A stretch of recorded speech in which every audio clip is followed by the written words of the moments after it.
زيارة مدير عام ديوان التونسيين بالخارج من خلال الروبورتاج هذايا. نشوفوا الفقرة هذه ومواصلين. حوص لبرور في الغربة، عديت أيامي درت البلدان كل مخمور نشوف في خيال. ديوان التونسيين بالخارج ماهيش شراكة مع بيت تونسي فقط. ديوان التونسيين بالخارج يحب يكون شريك مع كل من يكرس الروح الوطنية ويتصرف أي تصرف عنده علاقة مباشرة بالتعريف بتونس وبمنتوج تونس وبفرص الاستثمار في تونس مخزون حضاري اللي موجودة عند تونس. وديوان التونسي بالخارج يعول على كل الكفاءات والإطارات التونسية وعلى مكونات المجتمع المدني في الداخل والخارج. وفي الإطار هذا أنا نشعر اللي كيف تم دعوتي باش نحضر النشاط كيما هكا، نشعر وكأنه فما نوعا ما من التقصير من ديوان التونسيين بالخارج، باعتبار أنه مناسبة هامة ومناسبة داخلة صلب اهتماماتنا التعريف بالمنتوج التونسي ودعوة كل الأطراف اللي معنا سواء مجتمع مدني أو إطارات أو كفاءات للمساهمة في عملية ترويج المنتوج التونسي، لأن شريحة هامة جدا.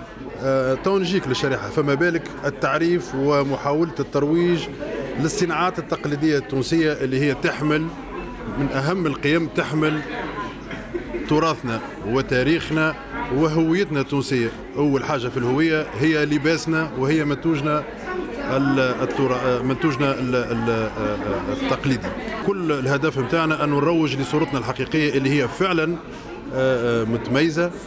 نعولوا على شراكة دائمة وتامة وثرية مع مكونات المجتمع المدني، وإحنا اللي نعرفوه أنه المجتمع المدني في تونس الناشط في الخارج هو في مجمله يتكون من كفاءات وإطارات ورجال ونساء وشباب وأجيال جديدة مندمجين أحسن اندماج في بلدان الإقامة ويرفعوا الراية التونسية.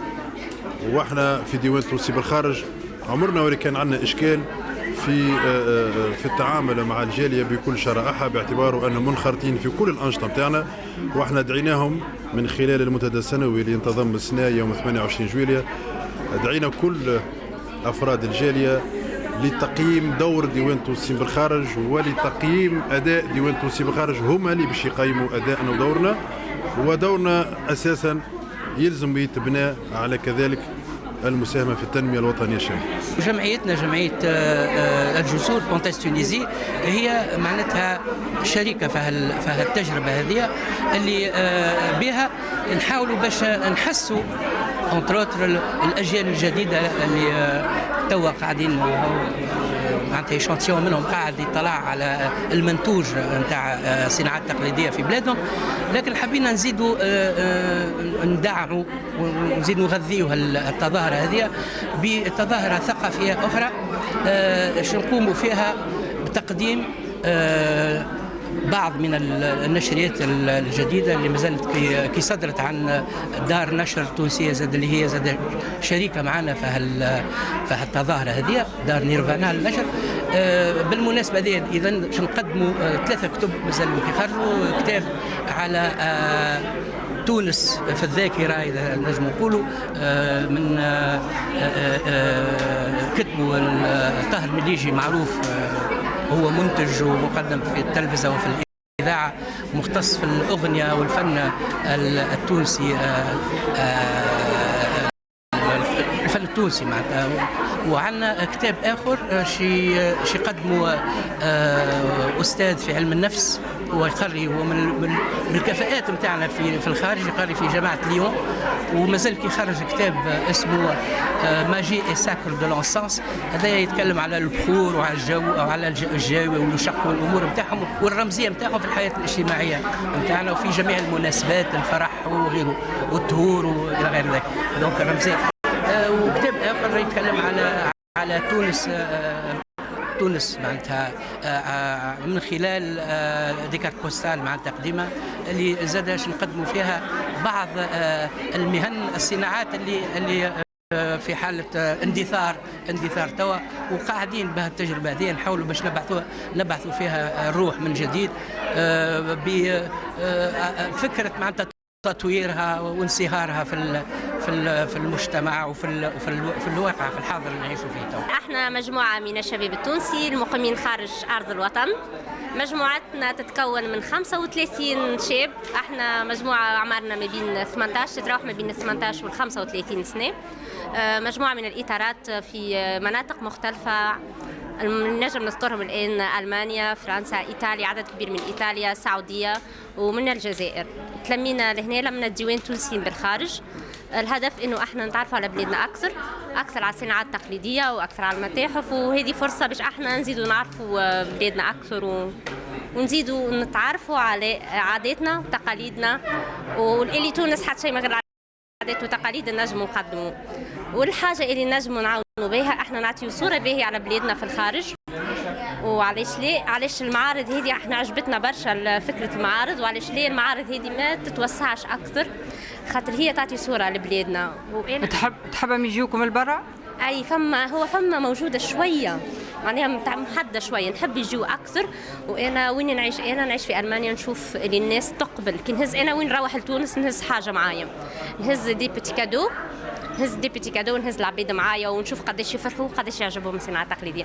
والله معرض باهي بصراحه. احنا يعني اول مره نجيو للمعرض هذا بحكم انه احنا ما نعيشوش لهنا.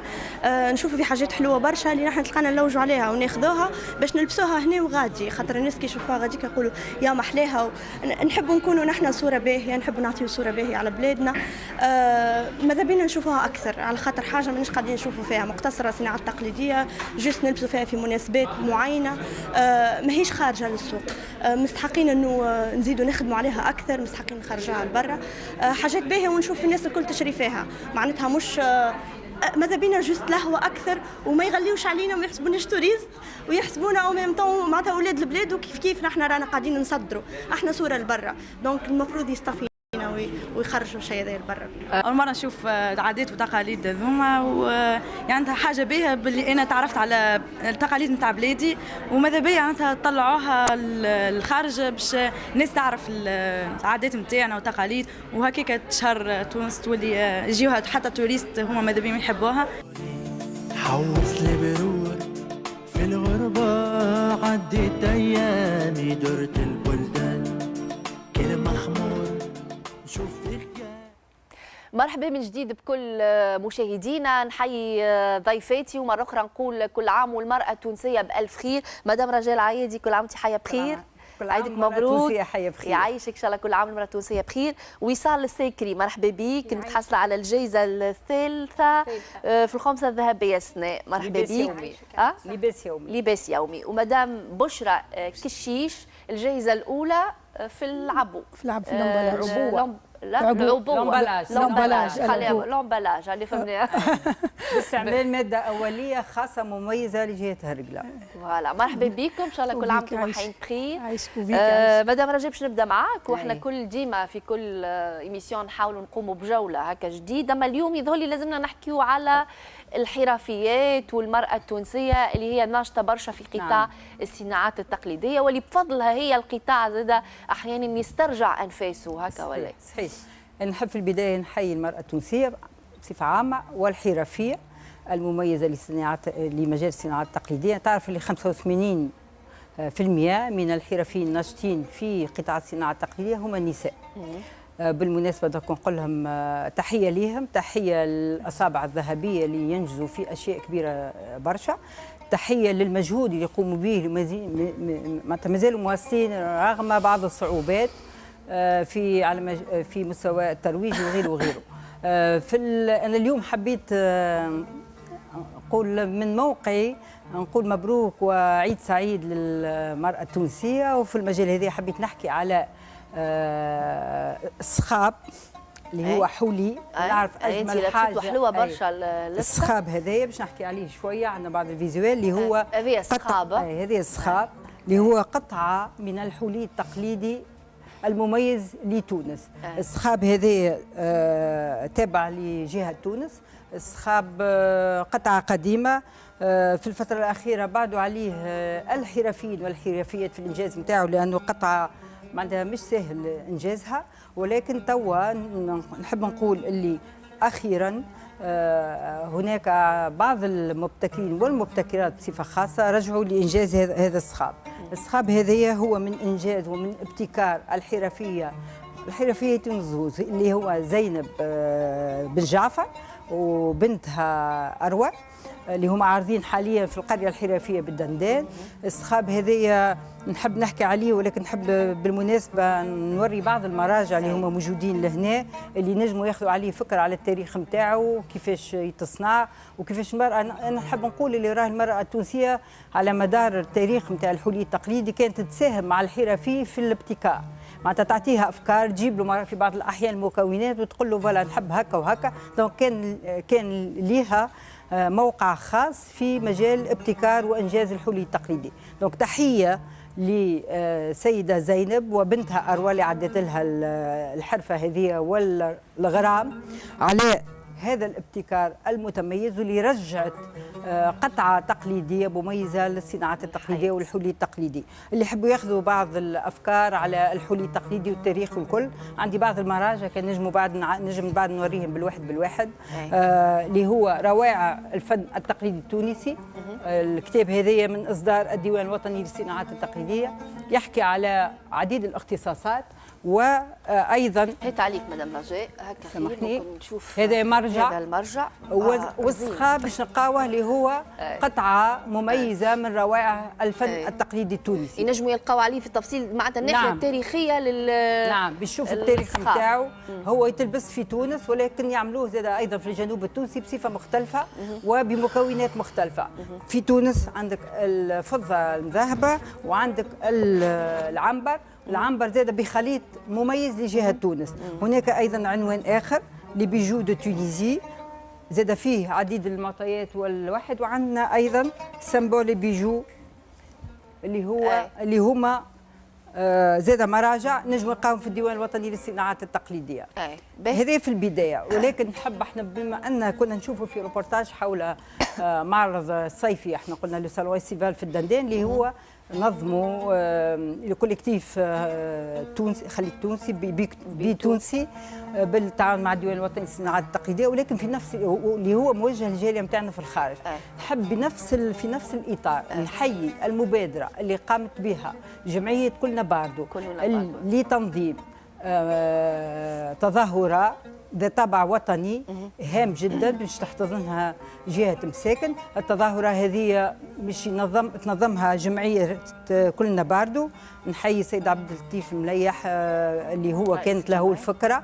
المعرض هذا باش يكون انجازه في اطار باش يتم تنصيب قريه في وسط مدينه مساكن باش يكون فيها زاده فيلاج دو لارتيزانا، وفي الاطار هذا زاد باش يكون منتوجات معروضه في القريه هذه باش نتوجهوا بهم للجاليه نتاعنا اللي هما رجل ارض الوطن.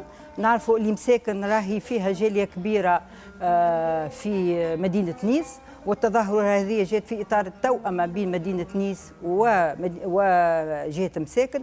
نعرفوا جات زاده اون ريبونس للضربه الارهابيه اللي صارت مؤخرا، باش نقولوا اللي راه ما خيرش من الفن، ما خيرش من الصناعات التقليديه، ما خيرش من ابراز ما يميز بلادنا. ونحيي زاد الجاليه وجهه مساكن اللي ساهموا، ونقولوا اللي راهو التظاهره هذه باش تم تخطيطها من طرف عدد كبير من وسائل الاعلام، باش يكون فيها ضيوف من اعلى مستوى. ولكن زاد نجموا نقولوا نعديو نداء لكل وسائل الاعلام التونسيه باش يغطيوا الحدث هذايا، باش يكون الحضور في هذه التظاهره. في الافتتاح ابارامون باش يصير فيه انفوا دو باش نكمل على كلامك. باش نكمل على كلامك مدام رجاء.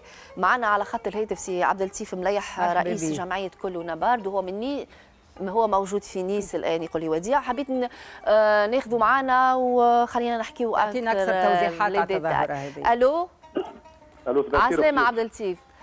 مرحبا بك. مرحبا بك، يعيشك. منورين، يعيشك. يعيشك، نحييوك ونحييو جاليتنا الكل اللي في نيس واحنا كنا نحكيو توا على التظاهره اللي باش تقوموا بها في مساكن، وماذا بيا معك انت ناخذ اكثر تفاصيل حول تحذيراتكم للتظاهره هذه.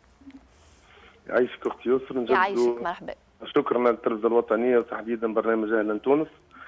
كما نعرفوا يسر كنتوا في المتابعه معنا في الرحله الاخيره نتاع الوليدات الناجحين في الباك في نيس. نعرفوا الناس الكل شنو اللي صار في الكاتور جويي في نيس، معناها لاتونتا اللي صارت الكل. معناها حبينا في بادره حلوه وفريده نعملوا اون سيمين جمعه من زمان، يعني اللي تظاهره. الهدف الاساسي نتاعها هو اظهار مدى تضامن الشعب التونسي مع الشعب الفرنسي، مدى نبذ الشعب التونسي للارهاب، وتحديدا في مساكن، لاني مساكن ضمن كما نعرفوا احنا جاليه كبيره ياسر تعيش في نيس، وبراتيكمون المساكنيه يعني ناسيون اللي تمثلت برشا في نيس. حبينا نعملوا حاجه رمزيه كبيره برشا اللي اقترحنا فيها باش نكونوا يعني ان ايفينمون ملتي ديمونسيونيل.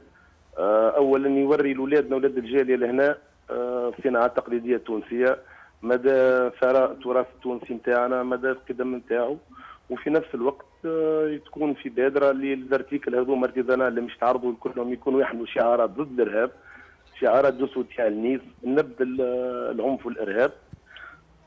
في التظاهره وقتاش باش يكون موعدها عبد اللطيف بالضبط بربي؟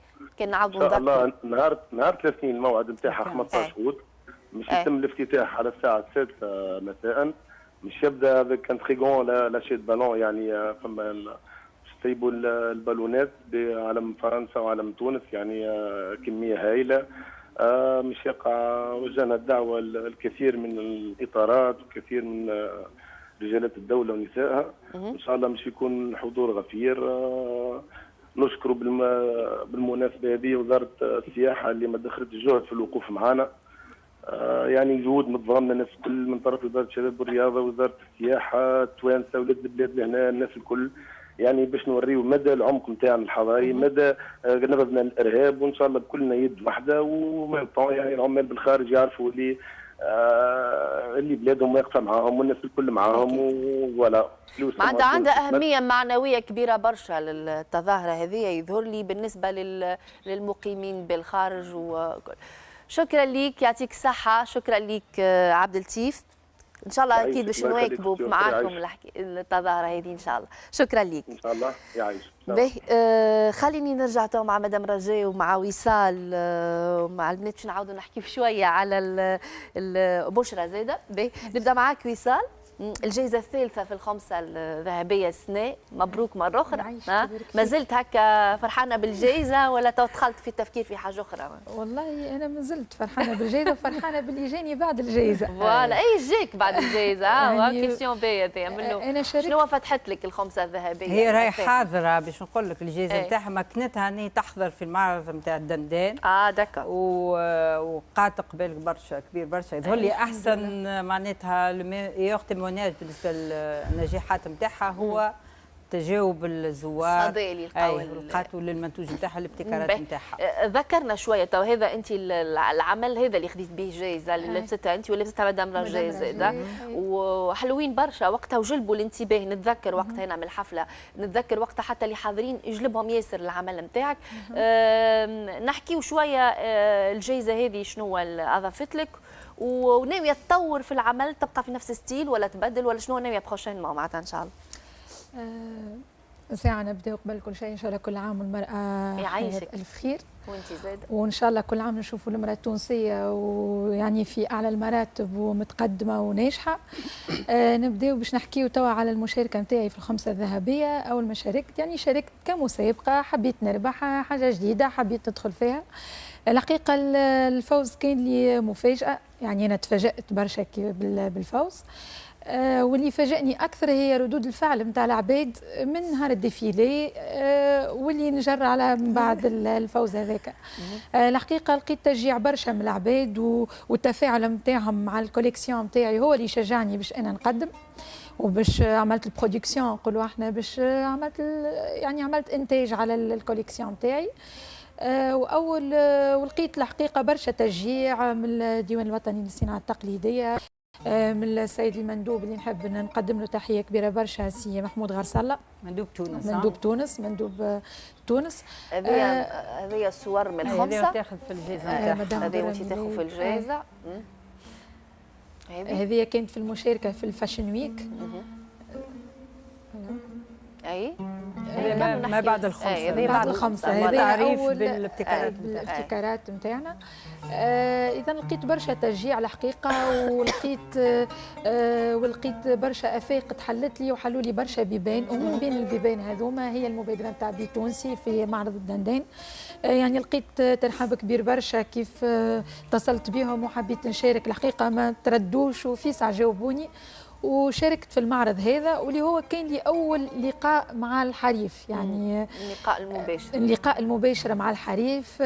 الحقيقة ما لقيت برشا إقبال وفرحانة برشا اللي شاركت فيه. ما عطوكش أفكار أخرى باش تطور العمل نتاعك، باش تزيد تضيف؟ بالطبيعة احنا أي الإنسان أي حاجة يشارك فيها هي تعطيه إضافات، يحاول يصلح ويحاول يسدد شويه النقائص اللي عنده، خاطر انا هذه اول تجربه في قطاع الصناعه التقليديه، يعني هذه اول مشاركه ليا، والحقيقه شرهتني معناها فرحتني، ونحب نكمل في نفس الليني نقولوا احنا.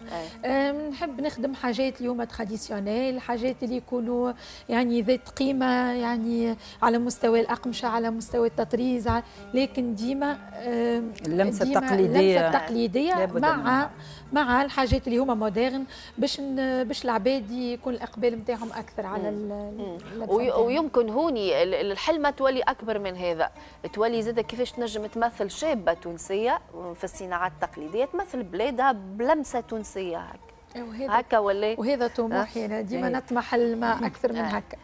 يسرى، انا نقول اليوم اختيار ضيفاتنا مرحبا بهم، ماهوش اختيارك هيك وبرا، مش اعتباطي كما يقولوا. خذينا زوج ضيفات متألقات، كل واحده من شريحه معينه متميزه بابتكار خاص بها ومميز لجهه من الجهات، كما باش نشوف مع الاخت بشرى زاده نفس الشيء.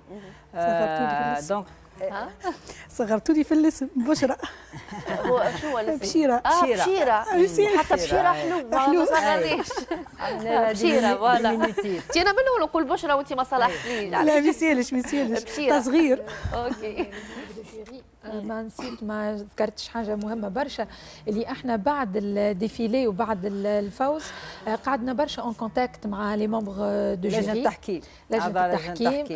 والحقيقه حاولوا كونهم، انا نحكي على روحي، حاولوا كونهم يأثروني في تصنيع الكوليكسيون نتاعي، في طريقه التسويق نتاعها، يعني نصحوني برشا، معناها يعطيهم الصحه ومعناها بارك الله فيهم. وش تقول للمبتكرات الشابات اللي كيفك انت؟ نقول لهم يا وليدي اقدموا على المشاركات وشاركوا، ما تخافوش، واذا كان ما ربحتوش المره الاولى راكم تربحون بعد، المهم حاولوا الجائزه تجي باش يلقاو ديما حتى من غير جائزه اي باب باش يدقوه راهو باش يلقى الناس الكل. باش نمشيو شويه بربي لبشيره، وبشيره عندها زاد عمل جميل برشا. عندها جائزه ولا جوائز؟ جوائز. ما نحبش تبدا بالجوائز قبل كيف تحب. تفضل. مرحبا بكم، ونشكر المرأة التونسية، فهمتني، سواء في تونس وإلا خارج تونس. أنا بشيرة كشيش من هرقلة، حرفية في الألياف النباتية. المشكل أنه هو تجينا الحلفة بصعوبة الهرقلة، لكن رغم ذاك نخدموا. تجيبوها من القصرين؟ من القصرين، جينا من القصرين. ورغم ذاك الكل الهرقلية، المرأة الهرقلية تخدم، واني بحكم يعني دارنا وهرقله كامله كي تخدم في الحلفه ديجا اني حبيتها الخدمه وحبيتها. قداش عندك في الصنعه هذه؟ عندي تو بريسك 18 عام. برشا. اي يعطيك الصحه. نظر صغيره. اي شديده صحيح. شديده صحيح. شديده صحيح. علاش؟ ما نحبش خدمتنا تندثر. لخاطر قعدنا في نفس التكنيك نتاع الحلفه نتاعنا، قاعدين نخدم بربي بشيره خليني بركه نصلح معلومه. كنا نحكيو مقبله راهو حكينا على مساكن مدينه مساكن بالطبيعه اللي نحييو كل المساكنيه الكل ونحييو كل جاليتنا بالخارج، والعدد بالضبط هو اللي المقيمين بالخارج من المساكن 40,000 مساكنيه اللي هما مقيمين بالخارج واللي قاعدين ناشطين واللي قاعدين يفيدوا في بلادهم. هذا فقط حبينا نصلح. وتورجوا على ارض الوطن بعدد كبير على خاطر الصيف، دونك نحبوهم يكونوا حاضرين في التظاهره هذه ونشكرهم على الدعم اللي قدموه ايضا. هذا نواصلوا معك بشيره. دونك حكيت لي على الجواز واحكي لي شويه على الخدمه نتاعك والتكنيك نتاعك ومحلاهم اللي جبتهم لنا نماذج هذوما نحكيو عليهم اكثر. تفضل. ان شاء الله. قلت لك عاد حبينا نطوروها الخدمه. كيفاش نطوروها؟ يلزمنا نحن نكونوا نحبوها الساعه باش انت تقدم تحبها. عديت قداش من مره باش ناخذ الجائزه، والحمد لله عام 2015 وديجا 2009 خذيت الجائزه الاولى على مستوى جهوي، ومن بعد عديت على مستوى وطني خذيت الجائزه الثالثه عام ناول، والسنه خذيتها الجائزه الاولى في العبوه. في العبوه في لومبالاج. على الابتكار نتاعك خاطر ياسر حلو. كيف جاتك الفكره وعلاش الفكره كيف جاتني الفكره كيفاش اللومبالاج كي يتهز للخارج يلزم يتحميك الفخار هذاك باش ما يتكسرش. عملت اللي نشوفوا فيهم لهنا فوالا كي تشوف فيه لهنايا هذوما دونك التباسي وعملت السيبور ما بين التبسي والتبسي سيبور، ومن بعد هذاك امبالاج معناها امبالاج فوالا يصلح باش يكون زينه هذاك فوالا نشوفوها بشرى نجموا ولا عاوكا سافا نجم نهز كعبه ونشوفها الميكرو مدام رجايه فوالا لانه ميم طون زاده طريقه للاستعمال زاده وبراتيك فوالا. انا عملت كيما هكاكا مثلا تو تعمل فكره طريفه جدا وتخيب خطير معناتها ما نخافوش عليها باش تتكسر. لا ما تخافش فوالا. تو هذه طريقه حلزونيه تتخدم من الاول. باهيه حلزونيه تكنيك راهي فوالا بالغرزه تخدم اللي اون دي بيرديسيون توا كيما بشيره نرجعوها تولي كوربي كيما هكاكا. ومن بعد عملت التيساج هذايا، ومن بعد تحط على القالب راك تخدمها تعمل هكاكا وأون ميم طون محمية ما يجرالها شيء فوالا. وحتى كي باش تهزيها أون ميم طون تتهز زاده أون ميم طون تتهز معناتها براتيك يوتيليتير ديكوراتيف فوالا. وبالحق نستحق لها باش ناخذ الجائزه الاولى. كان ما خديتيش الجائزه الاولى لا بالحق سي بيان ميريتي نستحقها باش ناخذ الجائزه. والحمد لله يا ربي البنيه من هرقله نورت هرقله، واني زاد هرقله مزيانه. عطينا كلمه على الحرفيين نتاع هرقله وعلى هرقله. لا مصلي على النبي الهرقليه الكل تخدم سواء رجال سواء نساء يخدموا في ديارهم ويخدموا في الورشات نتاعهم في ديارهم يخدموا. وقلت لي في بعض الاحيان معناتها برشا حرفيين مبتكرين معناتها تنجزوا قطعه كيما لاباجور مثلا تو كيما لاباجور هذه حبيت ندخل انا هو التوال دو جوت اللي هو زاد من منتوجات الحلفه. دخلنا مثلا كيما نقولوا ثلاثه خدمنا فيه كلاباجور هذيك مثلا ثلاثه مبتكرين فوالا كيما انا ومدام دليله رشيدي ووئام البحري.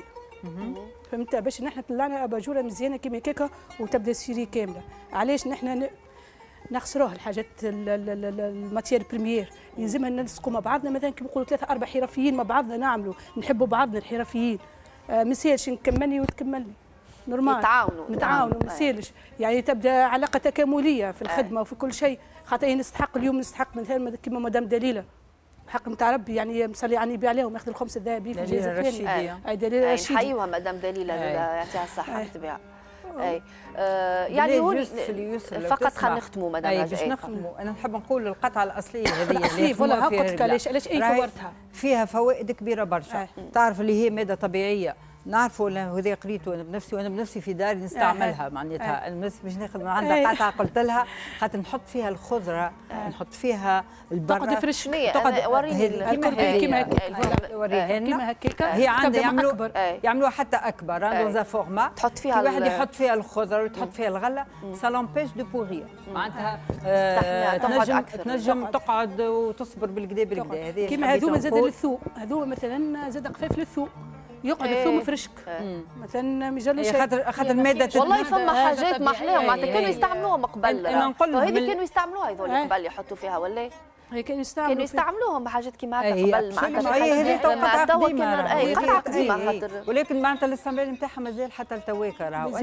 انتم يلزمكم في الاتيكتاج نتاعكم تحطوا هذوما الاشياء كي تقول لي هو راه ماده طبيعيه شنو ماده الاستعمال نتاعها. انا بربي سامحني نحب زاد نشكر السلطات المحليه معني بالامر اللي هي خلتني اللي خلتني باش وصلت لهنا. ورينا الشومان دو تابل بربي زاده هكا خلينا نشوفوه مليح، حتى هذايا زاده براتيك معناتها راهو الافكار كبيره مادام ثم الطاقات الشابه والطاقات اللي طامحه اني تطور المنتوج، اني تحافظ على الصناعه التقليديه ونحيي المراه الحرفيه التونسيه اللي بالحق سي فام باتون في كل الجهات. كي نقول 85% من الشاغلين في قطاع الصناعه التقليديه نساء في كل الجهات، في الجبال راهو الزربيه التونسيه المراه الريفيه الزربيه كان ما زالت باقيه سي غراس على فام رورال ارتيزان وفي عديد الجهات. يعطيك الصحة مدام رجاء، وصال شكرا ليك، بشيرة يعطيكم الصحة مرة أخرى إن شاء الله كل عام وأنتم حي بخير. تفضل كلمة فقط. كلمة نذكر اللي راهو المعرض نتاع دندان لو سالون استيفالي موجه الجيري نتاعنا اللي مازال ما مشاش راهو جوسكا دوما،